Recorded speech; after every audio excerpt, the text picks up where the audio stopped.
Welcome to Inside Athletic Training, a podcast from the Professional Baseball Athletic Trainer Society and the ultimate destination for athletic training professionals, students, and educators looking to learn more about sports medicine and athletic training. In each episode, we'll dive headfirst into conversations with experts in the field, bringing you insights, stories, and cutting-edge information about athletic training and sports medicine.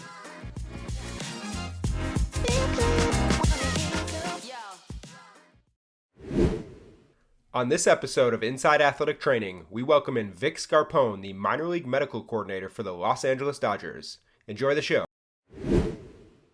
All right, Vic, welcome to Inside Athletic Training. Super excited to have you on for episode 46 of the show. You're currently the minor league medical coordinator for the Los Angeles Dodgers, obviously a huge role within the organization. And we'll get into that in a bit here, but I want to take it back to the beginning a bit and share with the listeners a bit about where you're from and also how you found your passion for athletic training. Yeah, so I'm from the suburbs of Chicago, Libertyville, and I always kind of knew I wanted to get into what I thought was, physical therapy. I had the idea that I wanted to rehab people that lost their ability to walk. And so going into school at University of Kansas, I obviously had to get an undergraduate degree before going into PT school, and athletic training popped up as one that I didn't gravitate to initially, but kind of talking to some peers, they were getting involved in it, and I figured I'd give it a try, and along the way, I kind of just more gravitated towards that environment, and I never ended up going to PT school, but I found my new passion with athletic training, and even though at some points in my life, I've kind of wondered am I doing as much as I could have been doing? Because, the most rewarding thing in my eyes was rehabilitating people back into being able to walk, and then, go into athletics. It's obviously not the exact same thing, but I kind of found that, it doesn't have to be that extreme, but you can still make an impact on some of these athletes' careers and lives personally with how much time we've spent with them and on a personal level. And I found that, we can really make a strong impact if we really, try and take a different perspective of what we're really doing to help these guys along in their career. Mm-hmm. Yeah, super interesting to hear what got you started, rehabilitation for people that are unable to walk. And, I know, like you said, it feels like you're doing maybe less than you set out to do, but obviously a huge role getting players back on the field and making an impact in their lives. Obviously, baseball means so much to the players as well. I want to start today also by talking about your education before you got into professional baseball. So you mentioned the University of Kansas with your degree in athletic training. Talk a bit about your college experience and kind of how that set the foundation for you as an athletic trainer. And also maybe touch on, some of the sports you covered during your time at Kansas. Yeah. So as with most people listening, I'm no stranger to the hardships of going through the athletic training program with all the hours that you have to log. And it's definitely not a traditional college experience. I got my bachelor's degree in athletic training and got certified from there, which I know we're moving away from a little bit. But again, the curriculum is largely similar, and I just realizing that the work ethic and the time that you put in, you really have to have a passion for it from there, which I think looking back, there was hardly ever any days where I kind of questioned if I was making the right choice. Whether it's stocking Gator in the storage room, just wondering how this applies to what I really wanted to do. But again, you kind of have to take a different perspective and just understand the sacrifices we all make. If it really means something to you, then you're going to do everything it takes, from the good days and bad, because, now look at us now, we're in a profession, and again, we can't expect every single day to be great. You're going to have to break some tough news some days, and you're going to have some backtracking during rehabs. There's going to be those down days, and then there's those monotonous days to where, you're sending out emails and just typing on the computer all day, but it doesn't stop at the education and the collegiate level, to where you got to, put in the time and just truly enjoy the process all the way through. Yeah, and talk to us a bit about some of the sports that you may have covered, that if you cover different sports in baseball, how that went, how it kind of shaped you as an athletic trainer. The nice part was the variety. So we'd go by semesters, and I got to see high school sports, women's soccer. Got to see women's soccer. Went to off-season football, in-season football, and then track and field. I think the variety helped a good bit just with understanding different kinds of athletes and just how the different preceptors would teach us different things. I never got the opportunity to work baseball, but I really found that working with track and field in my senior year set me up the best for just kind of feeling autonomous and definitely getting the hands-on like manual therapy skills, just with the volume of track athletes that we had, and then also just being able to be a mentor for the sophomores and juniors. I think that kind of just gave me a little bit of confidence in myself going into the actual professional sector. And just knowing that, I'm not going to be refined at this, but I know that I'm going to be okay because I had that little bit of a stepping stone where I could, lead a little bit and help, and also realize that, I don't have to have constant supervision to fully feel comfortable in my skills. And thinking back on your time during those educational experiences, as you just talked about, was there anything individually that stood out during your time in college that helped you prepare for becoming an athletic trainer in professional baseball? The trust I kind of gained from our preceptors and them allowing me to get some hands-on and to actually try some different things.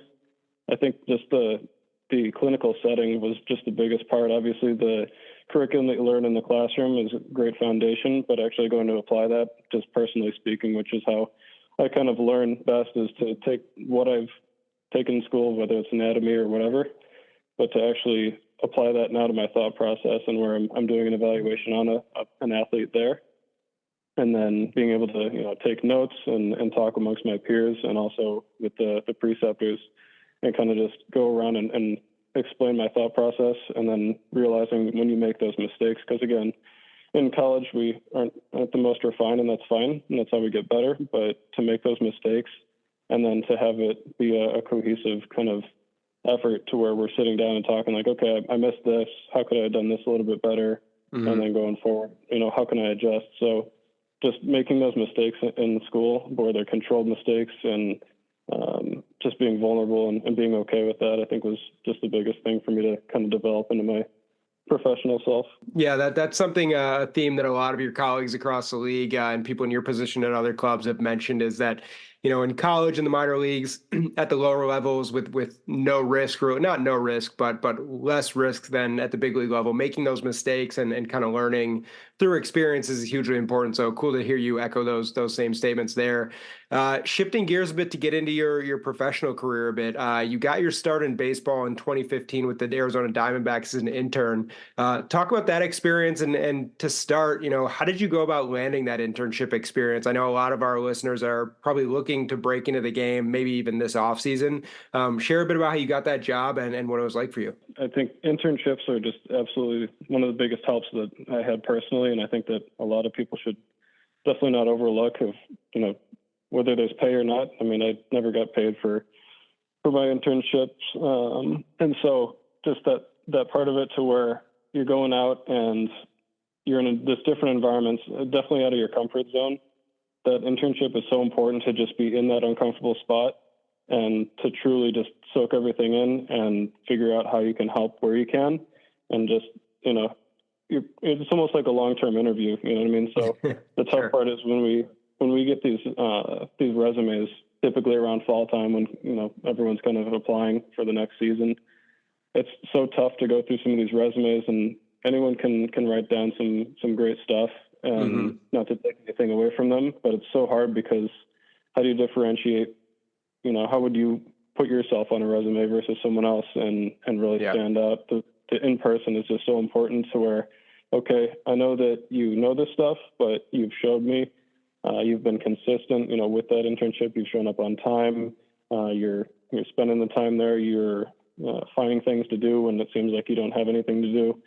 You've shown that you can be a good teammate, and just that's the biggest thing for getting a position, a paid position, or professionally, is just the proven part of having that internship. And I know not everyone's so fortunate to have that opportunity to get an internship. So going back, myself, I did a lot of cold calling, and I tried to pick up every stone and look underneath and say, do you know anyone in this sector or that sector? Do you know anyone connected to professional baseball? And there's actually another kid in I think it was maybe UMKC, but he was working with me at another internship that we did, the Big 12 basketball tournament, and I remember he had a connection to Andrew Hauser, who at the time was the medical coordinator with the Braves. Sure.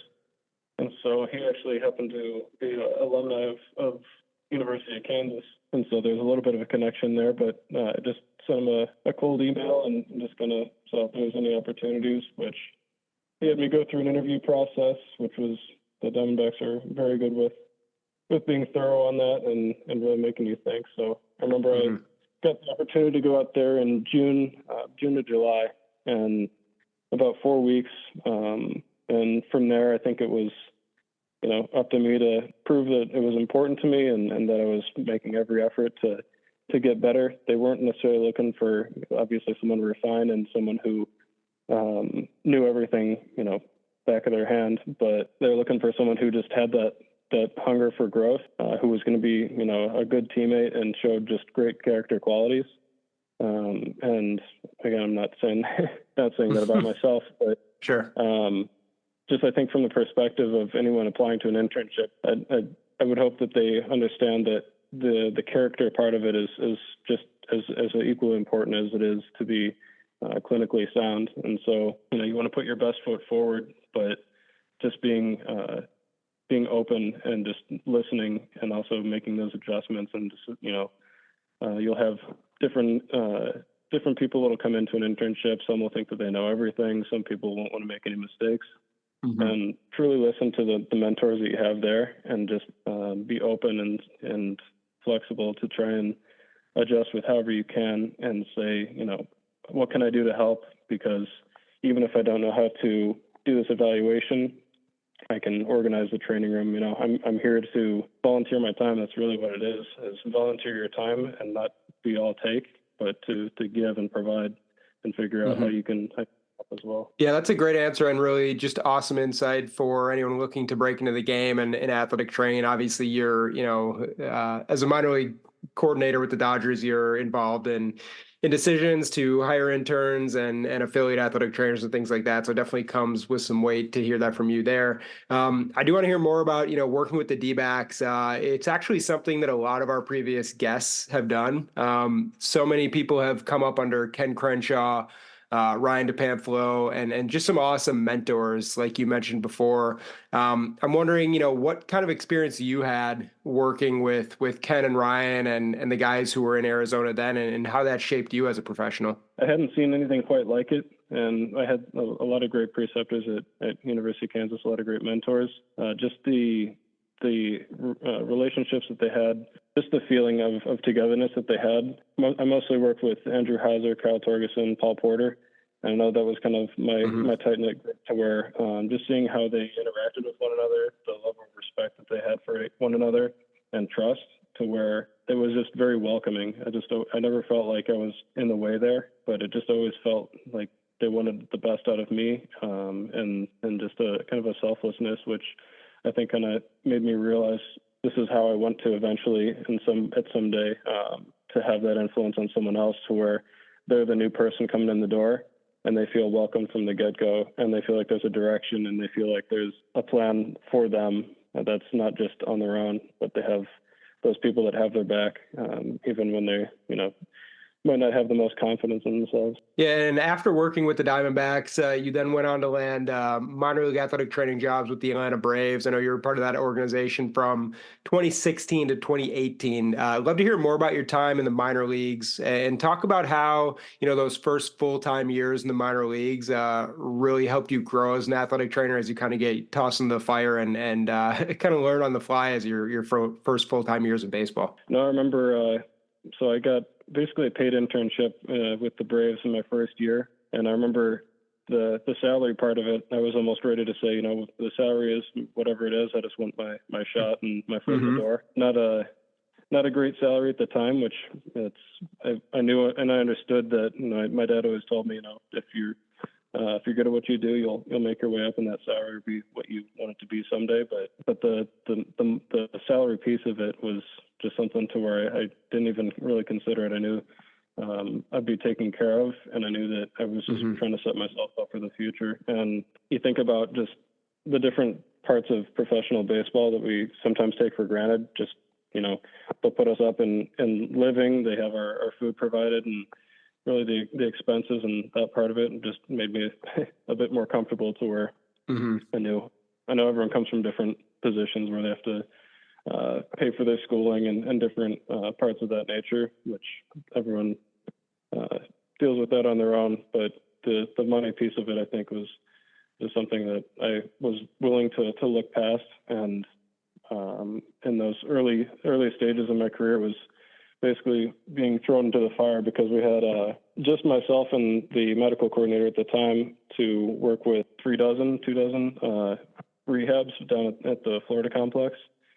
And it was a tricky situation just with how staffing worked out, but that really had to test my skills and my ability to adapt because I didn't, I'm coming out of school. I don't know much about a Tommy John rehab. So, I mean, I had to rely a lot on Joe Metz, my medical coordinator at the time, to help out. And he was a great mentor as far as just being able to simplify things for me and take it day by day. But you really found out early on in the minor league level from after that, going to short season Danville and just seeing, the circumstances aren't always as you might imagine in school, where our training room was in a shower or we have, cold cuts for lunch. It's a little more glamorous now, but the sacrifice and kind of, I guess, the hardships that we go through, if you want to call them that, but it's not the glamorous part that we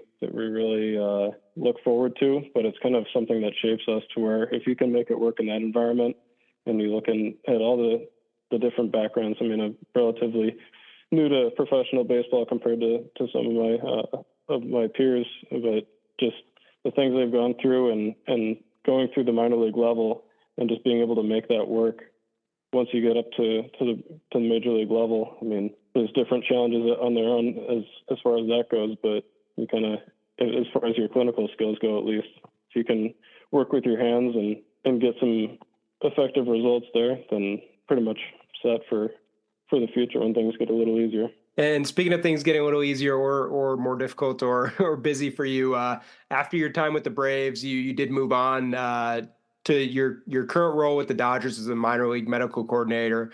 I know this is an extremely busy job. We've spoken with, a lot of people who have been in this position, Nick Jensen, Corey Tremble, just to name a few. I'm sure that our listeners out there would love to hear, the basic duties and responsibilities of someone in your position. I know the athletic trainer who's in the dugout at the big league level, a lot of people know the job for the most part, or they think they do, but talk a bit about the role of the minor league medical coordinator and kind of the day-to-day duties and responsibilities for you. I have actually started a little bit of a list. I was given one from years past, but it's a list of different responsibilities and duties that I kind of find myself doing from any point in the year, as it'll change depending on the time of the season. But I've made that list and going through it and just kind of looking and seeing it's so wide and widespread as far as the specifics. Like there can be anything from direct player care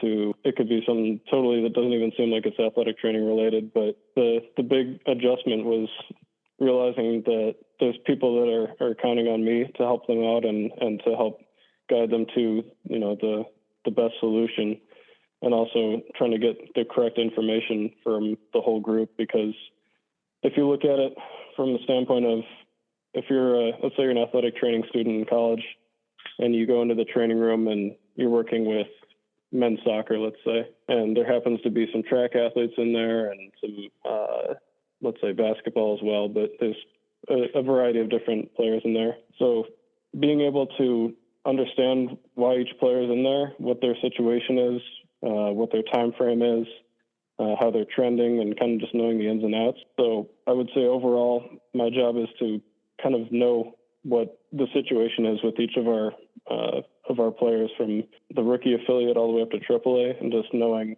if someone asked me at the drop of a hat, what's this guy's current status? When's he going to be ready? When's he going to be able to do this, that? So it's a lot of information gathering, but not only that, but it's just being able to trust the staff that I work with, and knowing that they're very skilled and prepared to work with these guys.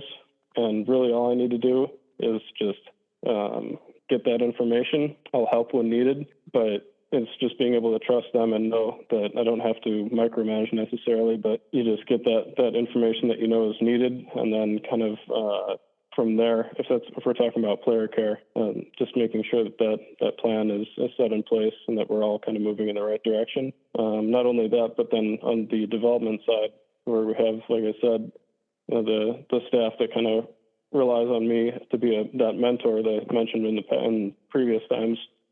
I'm now the mentor to many. And so this is my opportunity to say, okay, how do I create that welcoming environment? How do I make people feel like they can be vulnerable and ask questions and feel like they're being groomed and being prepared for their next steps, because everyone's in a different point in their career, right? And so it's just not losing that perspective, I think, and just understanding, like, I've been in these guys' shoes. Like, I've been uncertain of how to handle a certain player, or like how to go about a different situation. And so just keeping that perspective and saying, like, it's going to be okay. What's going to make them feel better? How are they get better and be prepared for the situation? And a lot of it comes down to listening to them and giving them a voice, as opposed to trying to just lay down rules and say, look, we're doing this. So going back to just overall responsibilities, it's kind of hard to pin down without making a long list, and no one really wants to listen to that. But sure. Yeah, you kind of have to think about, how does a week go? How does the week or the month go for just the ins and outs of day to day? Okay, we ran out of a certain supply, so okay, we have to make an order. You know what I mean? Things come up. When we really break down your day and say, okay, where does this come from? What happens if this happens? Okay, this came up.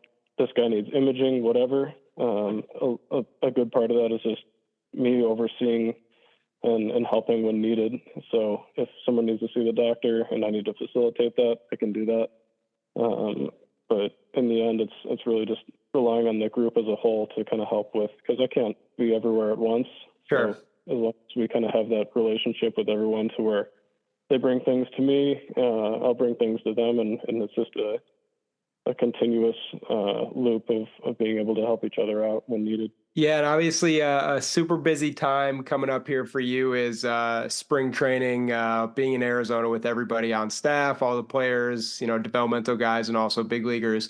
When you're gearing up for spring training, like just a few weeks away from now, how do you go about getting ready for that, mentally preparing from going from off season to spring training, which I'm sure is a crazy time? What do you kind of do to get prepared for a new season? Definitely rely on Ron Porterfield and Jimmy Southard. They've been a huge help. I mean, they've been through it plenty of times, and they know what to expect. And just myself taking notes, I took notes from last spring training and saying, okay, on this date, we had to take care of this if it's physicals or whatever. But basically, you go back and say, break it down into pieces. Like, okay, we know that we're going to have to take CPR. We know that we're going to have to get impact testing. You just make it as simple as possible and say, okay, we have all of our maybe questions or situations or problems. How do we go about like lining this up? And I rely heavily on those two as well, because Jimmy's been a huge help with EMR especially, but being able to keep all that organized and just asking for help from those guys to say, okay, like we need to make sure that this part of physicals is ready, and then Jimmy will help out with that, and with new player acquisitions, Ron and I will take over something like a risk assessment or whatever's needed to facilitate that, if it's an entrance exam, physical or imaging or whatever. But really just looking at previous, because my first spring training as coordinator compared to my one last year, I mean, it's been 3 years, but you just think about, okay, I had no idea what to expect, or I had very limited idea. And so you go through that and you say, okay, we'll read and react, or you do your best to adapt to that situation. But it takes that to happen once, to say, okay, I don't want that to happen again next year. So I need to summarize and kind of reflect on the day and say, what happened today? How could it have been better? What did we miss? How were we best prepared for this? And even though you have to wait on it for another year, you now have that structure to fall back on and say, okay, we know that this is going to happen this year. It's going to happen every year. Mm-hmm. So how do we best do this? And then asking the group, what are your thoughts? How did this go last year? Because again, I'm not everywhere at once. I could think that a certain station at physicals went fine, but in reality, they thought it was a mess. You know what I mean? And so Yeah. listening to them and saying like, okay, how can we make this easier for you? Because I don't care if we have to change it, as long as it's going to be easiest on you guys. You know what I mean? Mm-hmm. So really make a list and consult with everyone else and see if we're missing anything, and then just be ready to adapt if needed, because that's pretty much always going to happen. Yeah, and you mentioned one name that I think a lot of people, definitely in PBATS, former president Ron Porterfield, but a lot of people across the league and just in athletic training in general in the community know, Ron Porterfield for all he's given to the game, in Tampa and now with the Dodgers. Just an absolute icon across the athletic training community. What's it like working with a guy like Ron? For those that don't know him, he's obviously an amazing guy to be around, such a veteran and just a kind, loving guy. Talk about what it's like, spending that time with Ron and getting to work with him, at spring training and in Arizona throughout the year. You stole a lot of my praises for him. He pretty much hit the nail on the head. But it's just one of those things. I mean, I hope that everyone listening has had a mentor that they've really felt like cared for them and truly just would do anything, not even for them, whenever a situation comes up or if someone needs them. He's there for them, and he's not only going to get it done, but he's going to do the best job that he can for it, and he's going to follow up on that about 8 to 12 times. That's one of those things that I always try to keep him in mind, because I'll find myself checking something off my list. I'll say, okay, I got that done. And then I'll think, okay, if Ron had this on his list, how would he go about it? Because Ron will follow up and he'll talk to 7 other people that are involved in that and be like, okay, this is what's going on with this guy. This is, you know what I mean? And he'll follow up, and from not just getting it done, but from a personal level. We've had guys go through, mental health issues and just these, personal family matters and all that. And Ron will follow up with them and just reach them from a personal level, not even from needing something from them, but that's just something that it just speaks waves about him. Is, he's always got someone else in mind, and he's always got the profession in mind. He's always trying to push for us as professionals to be advocated for, and just having that, it just has given me something to try and work towards and be like, okay, this isn't about me. This is about our group, and how can I show that it's about our group? You know what I mean? Just being genuine in that, I think is just, it makes for a very enjoyable environment to come to work every day. We know that when you come in at 7 a.m. and Ron's already been there for 3 hours, and he's got the highest energy in the whole room, it does a great deal for the work environment, and just getting everyone energized and feeling passionate about approaching the workday and tackling things as opposed to just letting things happen to us. Yeah, I think you hit the nail on the head there in terms of Ron being, an absolute selfless guy who really just wants to serve the needs of other people. I think that's what makes him who he is, outside of the fact that he's a true grinder. He's always working and always wanting to get better, even at the later stage in his career. So, like you said, anyone that gets to spend time with him, it's such a benefit, myself included. So, I can't say enough about Ron like you did there as well.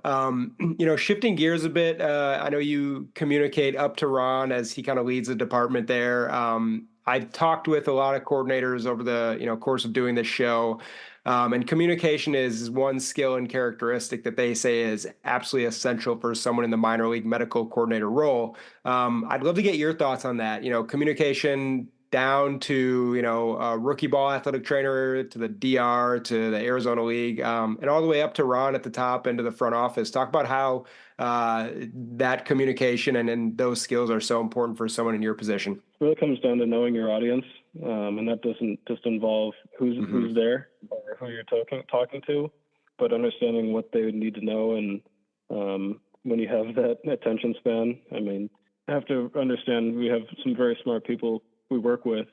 At the same time, their time's valuable, and so being effective with what you're saying to them, to where you can hit those points and they can key in on that, because the more you say to someone, a lot of times or sometimes they're going to filter through what they think is important. So as much as you can make that easy for them to say, this is the situation with this guy, and then just be able to elaborate on top of that. That doesn't mean that you give them a 2-word answer, but you have all of your preparation in your head and you deliver your message and say, this is the situation. And if they say, okay, is that it? You can offer, different parts of it, but if there's follow-up questions, you just have to be prepared. But you also have to consider, like I said, with the audience, okay, this guy just has, this guy just went down with an elbow injury. Okay. Who is involved in his day-to-day and who needs to know about that? So, okay, he's been working with this performance coach. He's got this pitching coach. Okay, who's, what I mean? Like, there's so many different people you have to consider, which, can pose a challenge, but at the same time, it goes back to having that process and stepping back, because we can have this guy injured and say, okay, I'm going to go treat him, and then I'm going to follow him to this next part, and I'm going to, you can get lost in the weeds for about an hour or whatever it is, and you've totally forgot to let everyone know the situation. He's supposed to be on field 4 at the time. You know what I mean? So take a step back and just breathe. It's like with an evaluation, you want to make sure you don't forget these different parts of the injury evaluation. Meanwhile, you totally neglected a different part of the situation. So take the step back, understand who needs to be notified, what's the urgency, and the biggest part of that is just repetitions. But kind of going back to Ron, like, he's someone where, like, okay, I told someone once, he told us 3-4 times, but that's not from a standpoint of overkill, but it's from a standpoint of that's his process, to where he over communicates, not in a negative connotation. He communicates to the point to where it can't be forgotten and it can't be missed. It's just very thorough, to where he thinks these things out, and he can step back and kind of be like a quarterback and see the whole field, as opposed to me checking off and saying, okay, I told this guy, I'm assuming he'll tell someone else. You know what I mean? Yeah. I gotta say no. I gotta say, like, this is who's involved in this situation, and then once we get that handled, we can go on and treat him, because the guy's down with an elbow injury and he can't do anything for the rest of the day anyway. Just buy some time. Like, it's all about managing the situation, which is a kind of a nuance of athletic trainers that a lot of veterans have kind of mastered, is just being able to make sure that the situation is under control, which something that'll take experience. The other part of communication, I think, is just the listening part. Everything, or a lot of people might think, okay, communicating, what can I say? It's also part of what can I hear and listen and comprehend.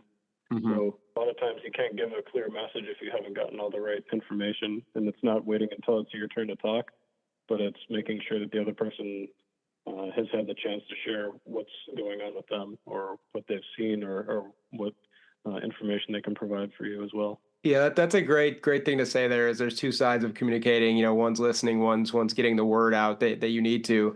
And one interesting kind of aspect that you mentioned there is the feel for situations. I think a lot of our guests on the show have mentioned that innate feel for how a situation's going, what you need to share, how you need to manage the situation is something you can't teach. You're not going to learn in a textbook, but the veterans, like you said, really have a great feel for situational awareness and what they need to do in terms of communicating and getting things done. So definitely hearing the same from you there. One other thing I want to dive into in terms of your current role is, kind of, I'm sure you had expectations for it when you jumped into it and you were hired, promoted, to the minor league medical coordinator role. You've been doing it for a while now, a couple of years with the Dodgers. Has the position been what you expected it to be? Did you have expectations, or has it been, way crazier than you could ever have imagined at this level? Yeah, I went into it knowing it would be a challenge. I tried to never shy away from it. I saw it as a blessing and kind of an honor, I guess, to be trusted with it. And, as anyone will tell you that's been in the position, there's some very difficult days and sleepless nights, and, the phone is always on and ringing. I think that, again, being entrusted with that, I have tried to embrace it to the point to where even if you're not, feeling passionate about, the situation, or if you get frustrated or whatever, just understanding that there's people that are relying on us to get the job done. And for that, I mean, I couldn't be more grateful for that opportunity, because as you go along in your career, I mean, I can look at this position and say, this has helped me so much, from being better organized, being a better communicator, and a better mentor, frankly, which I think is something that I never realized I could hone to the point I have right now, and I'm still have plenty more to go. But just being able to help the future athletic trainers and those that'll take my job someday, that's where I really feel the pride of this job. Is, if I mess something up, that's fine. Like, that's part of it. That's between me and whoever else. I can deal with that. But if I feel like I let down one of my teammates and someone who's been counting on me, that's where it's a little tougher to deal with, because I feel like I'm responsible for helping them. I'm obviously not carrying them through their career, but when someone counts on you and you let them down, that's really a motivator to avoid for me, because I want the best out of our team, and we have so many talented and I guess just diversity of strengths in our medical staff, and just looking at all of them kind of interact in spring training in the same room, just seeing all the different skills that they bring, and just that they all have such a bright future, and trying to prepare them for when they eventually become a coordinator, if they do, and if they go beyond that, then all the better. But it's really just being able to try and handle stress, because as we know, as you get further in this career, if you can't handle the stress in the minor leagues, it's going to be a lot more difficult in the major leagues. So kind of Sure. go back to your process and just being able to say, like, look, I hold true to my thought process. This is what I believe in. And from that, you can scale it. But I couldn't do it without our team here. It's been a lot easier to transition into. Yeah, obviously a great team there. You mentioned, from the top at Ron Porterfield, who we talked about, all the way to the bottom. You guys have an awesome staff with the Dodgers that really puts you in a good position to be successful. Speaking of giving the opportunity to other people and other people being successful around you, you're now, kind of a veteran in pro sports. You've been with the Dodgers for a while, internships with the D-backs, and really, have a lot of experience at this level. I'm wondering, for the college students out there who are either applying for a PBATS internship now, or they are looking to break into the game, this coming season or next, or whenever they graduate, do you have one best piece of advice for someone looking to get into pro baseball athletic training and also end up in your position one day? Just volunteer your time and be able to volunteer just your time. There's some people that will be deterred from interning because of financial reasons. And again, I understand that it's not easy for everyone to give all their time without any compensation. But I think if you really show that it's important to you, and that you're driven towards this, and that you want to be in professional baseball, I think that it's going to show. And I think a lot of us kind of know the right answer. We just kind of want like a better situation. You know what I mean? Like, I think a lot of times we're looking at some of these applicants, and they kind of want to dictate and say, like, okay, I want like this salary. I don't want to be down in the Dominican Republic. I want to be able to go home for this number of days. And I understand that, it's a big sacrifice, but when people can put all that aside and say, like, look, I'll do whatever it takes, I think that is just kind of something that we don't see it often, but when we do, those are the easiest people to bring into our group and say, we can mold you from here. On the flip side of that is, when you're applying and looking for different opportunities, yes, you want to get your foot in the door, but do your best to try and understand how the employer is going to mentor you, and try and ask those questions and figure out, if I go here, am I going to enjoy my day-to-day? Because Um, I'm sure it's happened, not in professional baseball necessarily, but to where someone thinks that they have a great opportunity, whether it's salary or whatever the optics of it, they go in and the environment's just not conducive for them. They could have everything on paper looks great, but they just do not enjoy them being there. So figuring out, is this the work environment that I want to be in and why? So I knew that when first day I walked in with the Diamondbacks, I just felt welcomed, and I knew that I was going to be taken care of, and it was going to be a mutual relationship of being respected and respecting them. So as especially in your formative years as an athletic trainer, understanding what does it mean to have a good mentor, and hopefully everyone has the opportunity to find one, and it doesn't have to be in professional baseball, but finding a good mentor and understanding their qualities and saying, okay, I can learn best and I can be the best that I can be around you and people like you. And so when you look for that new job environment, trying to figure out, how can we work together? Not just what can you give for me and how can you grow me? Because that's going to fall ultimately on the student coming in or the new professional coming in. It's very much on you to, open up a book, study, ask questions, and think. But at the same time, you need that mentor who's going to be there to listen to your questions and give you those opportunities. So just asking pointed questions when you get those opportunities to meet someone new in the profession or a job opportunity is, how do we see ourselves growing together? Because it's not about how do you see growing me? It's not about, what can I do for you as the employer? It's about us going together and ultimately just, growing the profession by being the best that we can be for each other, not as athletic trainers only, but as people. Yeah, that's a great tip there for just development of people and athletic trainers. Awesome to hear that you have that insight and really want to help the next generation of athletic trainers get to that position. Well, Vic, this has been awesome. You shared so much quality information that students and young professionals in the athletic training can take forward. To wrap up today's episode, we're going to finish with a quick Q&A segment called Extra Bases. So I'm going to ask you 4 quick questions and let you share some insight with the audience into some of your favorite things about athletic training. So we will kick it off at first base here. So you've made a handful of stops along the way to your current role with the Dodgers. Along the way, do you have a favorite athletic training room that you've worked in? I think I'd have to go with the Rome Braves athletic training room.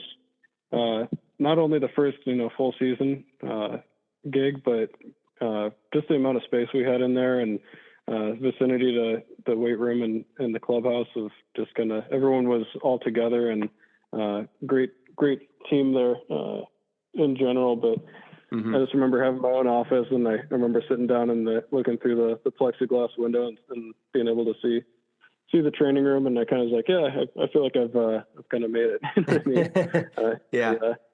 I realized that I hadn't when we explored the rest of the Sally League, but it was kind of a nice little setup to where I kind of felt like I had some new responsibilities that I was happy to embrace. Yeah, that's awesome. I'm sure the first place that you kind of get that office and you can see it all unfold in front of your eyes has to be really cool and obviously well deserved in your case. Moving on to second base, you guys have such a cool vantage point for watching baseball games. Unlike any other besides players and coaches, you're in the dugout. Is there a favorite stadium that you have to watch a game from inside the dugout? I remember first time I got to go into the dugout, that was in Turner Field, just before the Braves moved over.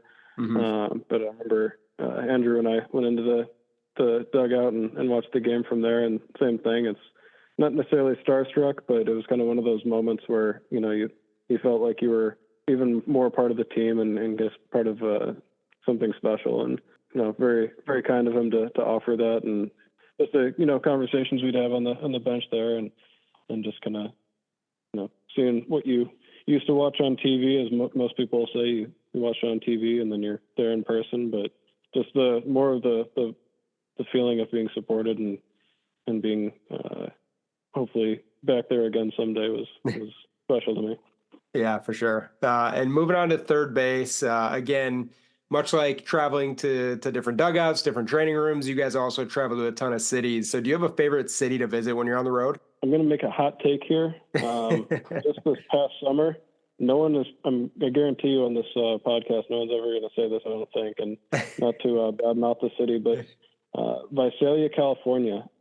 Okay. I don't know if you were surprised by that one or not, but I think it kind of brought me back a little bit. Going there last year had been a little bit since I've been in the grind of minor league baseball, but not the most updated situation there. But again, like it kind of reminded me of like, okay, we got these two hands that we work with, and we're gonna tough it out here together, and if we can really rely on our brains as opposed to any sort of equipment, that sometimes kind of humbles you a little bit. And then just the vicinity to Sequoia National Park, I think is pretty cool too. Just being able to see the mountains in the background. Some interesting places you can see along the way in minor league baseball for sure. So.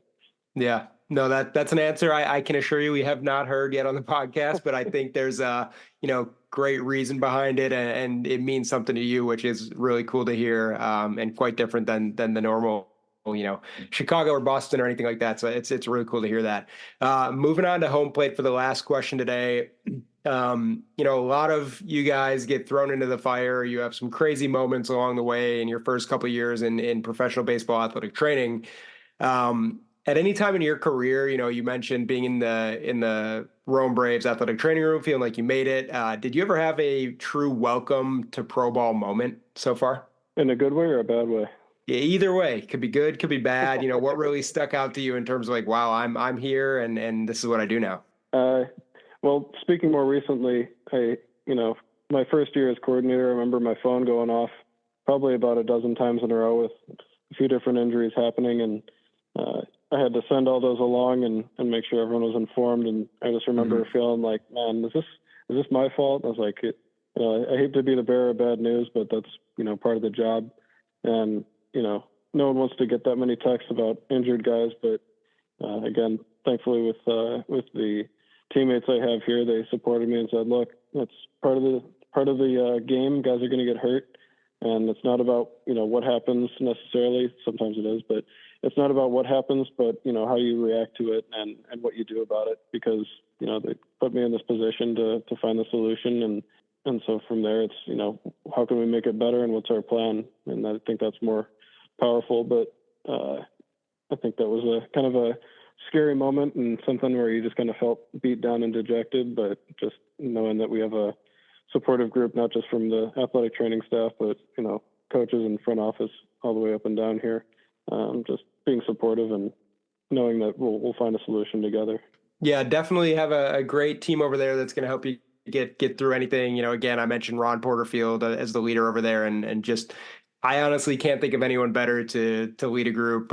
He was just went out as PBAT's president for a long time and really just, amazing guy. And you guys have a great staff over there. So I'm sure any welcome to pro ball moment could be handled quite easily for you guys. But hey, Vic, I really appreciate your time. Thank you so much for joining the show. We appreciate you and your dedication to PBATs and the profession of athletic training, and wish you, Ron, and the guys and women down there the best of luck in spring training in this upcoming season. Thanks a lot, Sam. I had a lot of fun. I appreciate it.